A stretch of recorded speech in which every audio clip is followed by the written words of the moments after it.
नमस्कार मित्रांनो, स्पर्धा परीक्षा या यूट्यूब चॅनलमध्ये तुमचे स्वागत आहे.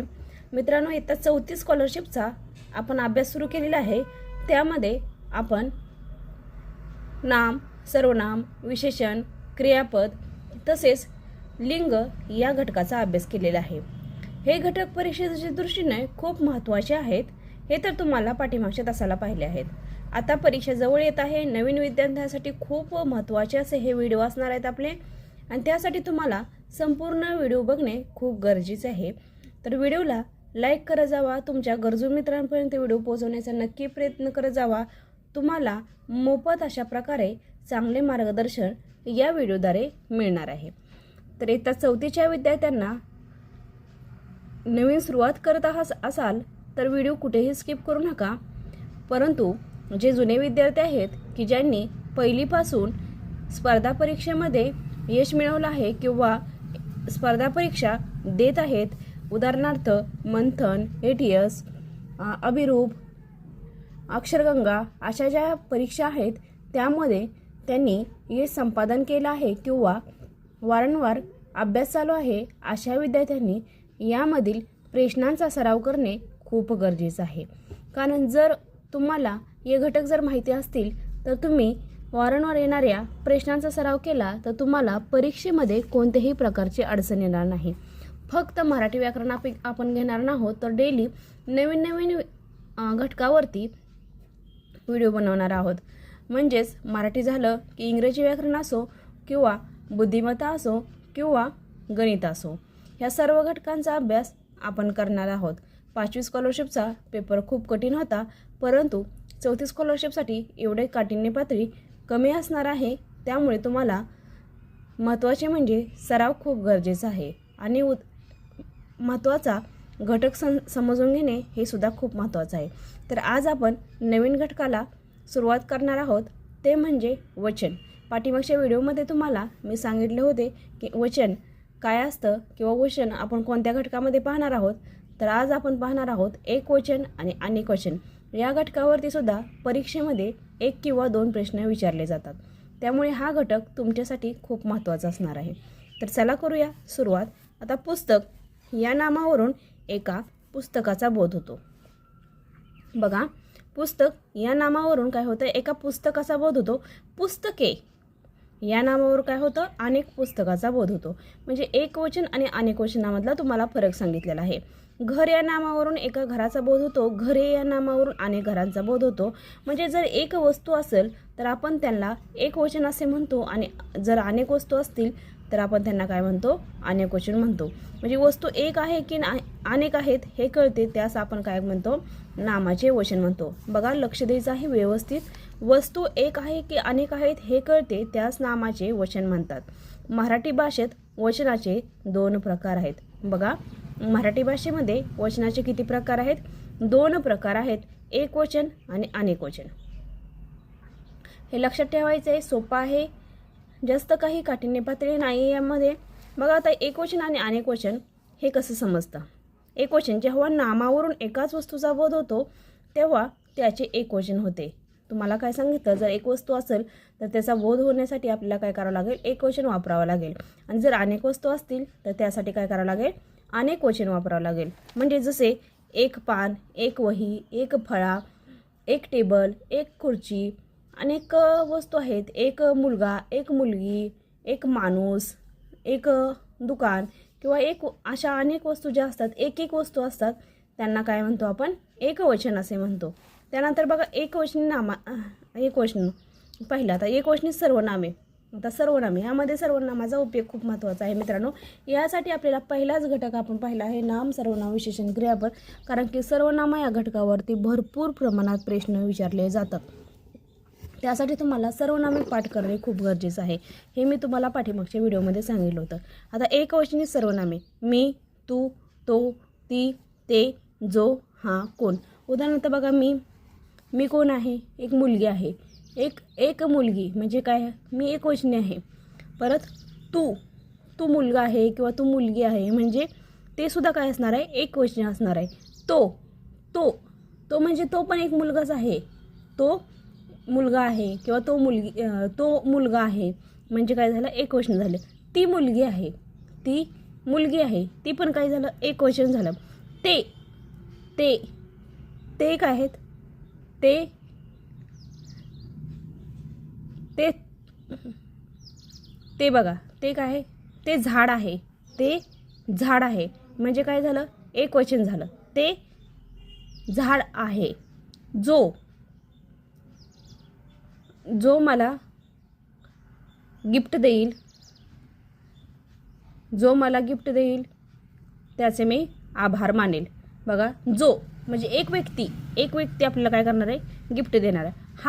हा माणूस आहे, हा माणूस आहे. म्हणजे काय झालं एक वचन झालं.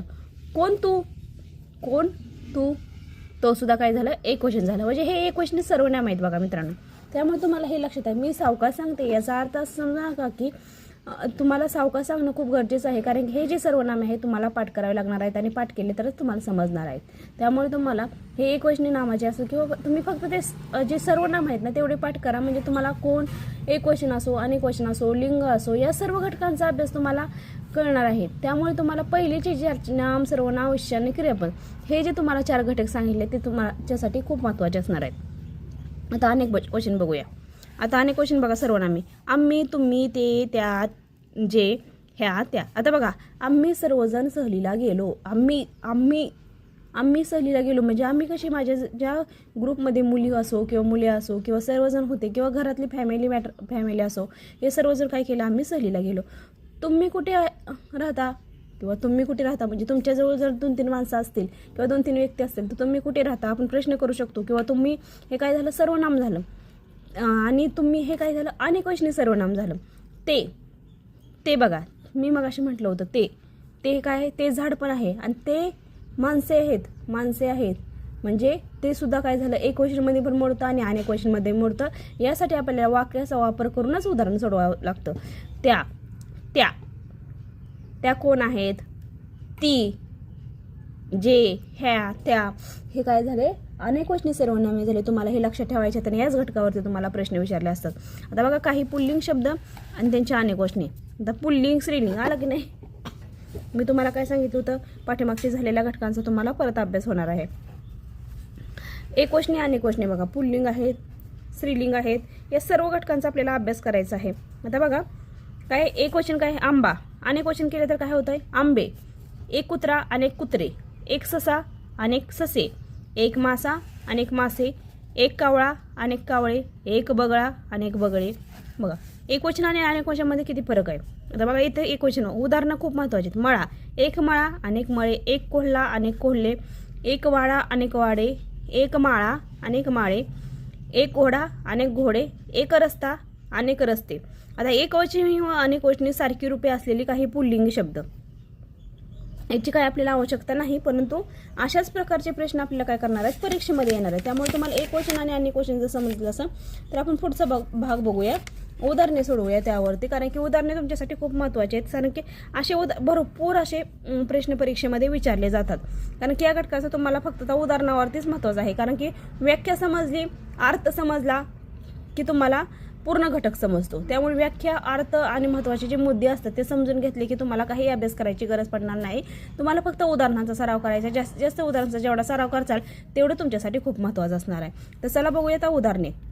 आता यामध्ये काय सांगितले, पुढील प्रत्येक शब्दगटातील एकवचनी शब्दाचा पर्याय क्रमांकाची ओळख. अडचणी, एक अडचण, अनेक अडचणी. आपल्याला काय सांगितले एकवचन सांगितले. खेळणी, एक खेळणं आणि खेळणी. एक नाणी, एक नाणे, अनेक नाणी. एक बरणी, अनेक बरण्या. म्हणजे काय होतं एकवचनी काय येते बरणी हा शब्द येतो बघा, लक्षात ठेवायचं. एक बरणी, अनेक बरण्या. आता एक ओठ, अनेक ओठ. एक भेट, अनेक भेट. एक देठ, अनेक देठे. एक काठ, अनेक काठ. काय येणार ह्यातलं एक ओठ, अनेक ओठे. एक भेट, अनेक भेटी. देठ काठ येणार. एक तुकडा, अनेक तुकडे. एक चामडा, चामडे. एक अनेक चामडे. एक लाकूड, अनेक लाकडे. एक करंडे, एक करंड, अनेक करंडे. म्हणजे काय येणार एक चामडे, अनेक चामडे. 2 नंबर. एक पागे, पागा, अनेक पागे. एक थडगं, अनेक थडगे. एक धागा, अनेक धागे, एक खळगे, एक खळगे, खळगे किंवा धडगे यामध्ये तो एक जरा कन्फ्यूज आहे. तर ते एक मागणी, अनेक मागण्या, एक चाळणी, अनेक चाळण्या, एक मागणी, अनेक चाळण्या. तर इथं बघा एक दोन, एक चाळणी, अनेक चाळण्या, एक गोफण, अनेक गोपणी, एक आठवण, अनेक आठवणी, एक मागणं, अनेक मागणी, एक चाळणी, एक चाळणी. 2 नंबरचं एक नशीब, एक गुलाब, एक नशीब, नशीब अनेक नशीब, गुलाब अनेक गुलाबे, एक जबाब, अनेक जबाबे, एक हिशोब, अनेक हिशोब, हिशोब आहे. म्हणजे काय होतंय, एक नशीब, नशीब येणार. आता अनेक वचनी शब्दाचा पर्याय वर्तुळ रंगवायचा आहे. पुढील प्रत्येक शब्द गटातील अनेक वचनी शब्दाचा पर्याय होता. एक फळा, अनेक फळे, फळ, एक फळ, अनेक फळे, म्हणजे अनेक वचनी नाही, एक वचनी आहे. एक कळ, अनेक कळा, एक नळ, अनेक नळ. 3 नंबरचा पर्याय. एक माडी, अनेक माड्या, एक दिंडी, अनेक दिंड्या, एक पिढी, अनेक एक पिढ्या, एक रूढी, रूढी. 4 नंबर. एक घरटी, अनेक घरटे, एक शेपटी, एक शेपूट, अनेक शेपटी, एक दिवटी, अनेक दिवट्या, एक वाटी, अनेक वाट्या. तर एक शेपटी, एक शेपूट, अनेक शेपटी.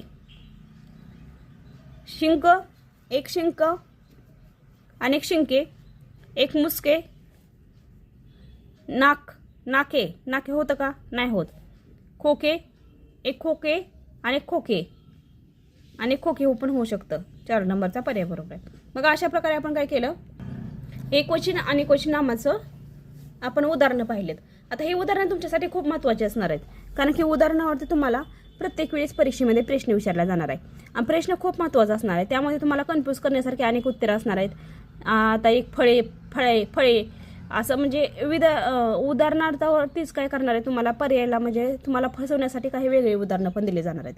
त्यामुळे तुम्हाला प्रत्येक उदाहरण हे समजून घेणे गरजेचं आहे आणि समजून घेतल्यानंतर सोडवणे खूप गरजेचं आहे. परीक्षेमध्ये हे घटक तुमच्यासाठी खूप महत्त्वाचे असणार आहेत. परीक्षा आपली जवळ आलेली आहे. जास्तीत जास्त अभ्यास करणे, सराव करणे तुमच्यासाठी खूप गरजेचं आहे. हा सोपा मुद्दा होता, त्यासाठी म्हणून जास्त वेळ घालवलेला नाही. यावरती अजून उदाहरणाचा सराव आपण पूर्ण घटक शिकून झाल्यानंतर सराव प्रॅक्टिस टू प्रॅक्टिस प्रश्नपत्रिकेच्या स्वरूपात करणार आहोत. त्यामुळे तुम्ही व्हिडिओला लाईक करायला सुद्धा विसरू नका. व्हिडिओ आवडला तर लाईक करा, शेअर करा आणि सबस्क्राईब करा. धन्यवाद.